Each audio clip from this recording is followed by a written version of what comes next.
Welcome to the Twist News. I'm Erika Grey.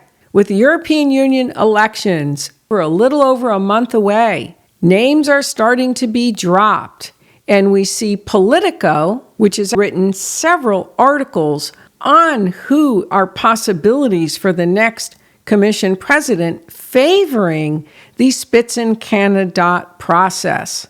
And they held a live debate of different candidates, including Ursula von der Leyen, who has thrown her name into the hat as well. And you were able to listen in to the debate of the Spitzenkandidats and the candidates that Politico has picked. But I want to make a little comment about the Spitzenkandidat process. It begins with each political party, their lead candidate, who would be the face of the party and the potential future European president.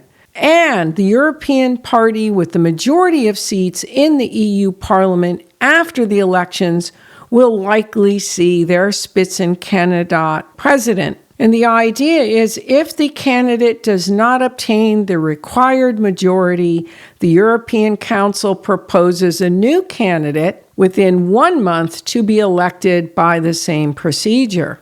And in this process, in a surprise, Italian Prime Minister Giorgia Meloni threw herself into the hat. After all, she is the president of the ECR party, and she is the president of Brothers of Italy, which is the most popular political party in Italy.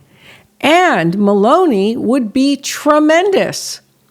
But I want to play you a piece from Euronews concerning Giorgia Meloni's party and what would be the negative concerning her being picked by all of the member states. According to the founder of the think tank EU Matrix, the EPP and ECR are aligned on some issues such as migration and foreign policy matters. Yet, they also diverge on many others. ECR and Meloni are more protectionistic than the EPP, which is more free market oriented on this matter. They also disagree on strengthening the powers of the European institutions, on enlargement of the EU, or on the supervision by the European institution of the rule of law in the member states. These are issues where EPP and ECR don't see eye to eye, so clearly here they cannot have a majority. They're using their rather big amount of votes that we can expect the Brothers of Italy to have in this election to leverage that to get an important position, like an important portfolio in the next European Commission, something like competition, something with big powers over the governance of the internal market. So you're hearing here the differences, but the differences matter because it's the prediction on this channel that the council is not going to use the Spitzenkandidat process in this current election because Ursula von der Leyen is with the EPP. The previous Commission president, Jean-Claude Juncker, was from the EPP. And they're not going to vote a third EPP candidate into the commission.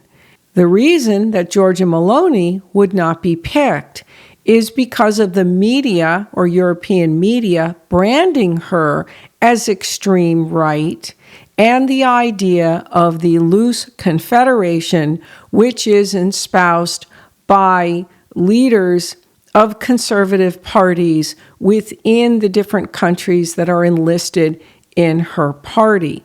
Because Article 17, because the Spitzenkandidat process is not within the treaty. What is in the treaty is Article 17, and it is exactly written that the European Council will propose a candidate for Commission President who will then be elected by the European Parliament by a majority of its component members. So the Commission President is nominated by the Council. Most likely, there's going to be another name that's going to be pulled out of a hat, probably proposed by French President Macron or another president or prime minister, and voted on. And the voting must be by qualified majority. That means that 15 member nations out of the 27 must vote for the individual. And if you consider that many of the nations are left-leaning, the EPP is more conservative, and there's talk of the EPP and the ECR joining forces, but even within the EPP, which tends to be a little conservative, is still this view of the ECR being extreme right. It's this label of extreme right that hurts Giorgia Meloni's chances, even though she's not really extreme right. She may have been more to the right earlier in her career. But what you are earlier in your career doesn't define you throughout your career, because people change, their views either strengthen or soften. And that's happened in the case of Meloni. Meloni is an excellent leader. She would be excellent for the commission presidency. But what's going to hurt her is this extreme right label that the party has. It's a pattern that no matter who seems to take the helm, the EU, although it may not progress speedily in a federal direction, seems to still go towards that aim. So, based on past history and based on the fact that the EPP has already held 2 of the presidencies, I doubt very much that they're going to go with the Spitzenkandidat process, and that would put Ursula von der Leyen in the position. Within the council, there is a want to have balance, to please everybody, and I believe that it would ruffle many feathers if the EPP gets another candidate. But as the individual who spoke said, if with Meloni also putting her name in the hat and the Brothers of Italy being very strong, Italy can get a very important portfolio within the commission. There's only so many portfolios that can be handled within the commission presidency or hierarchy. So that is the prediction here. They're going to not go with the Spitzenkandidat process. So Politico is wasting time with all of their broadcasts and their reporting on the Spitzenkandidat. And they're going to again pick somebody out of a hat, just like the last time when they picked Ursula von der Leyen out of a hat, so to speak, and voted on her when no one had heard of her before.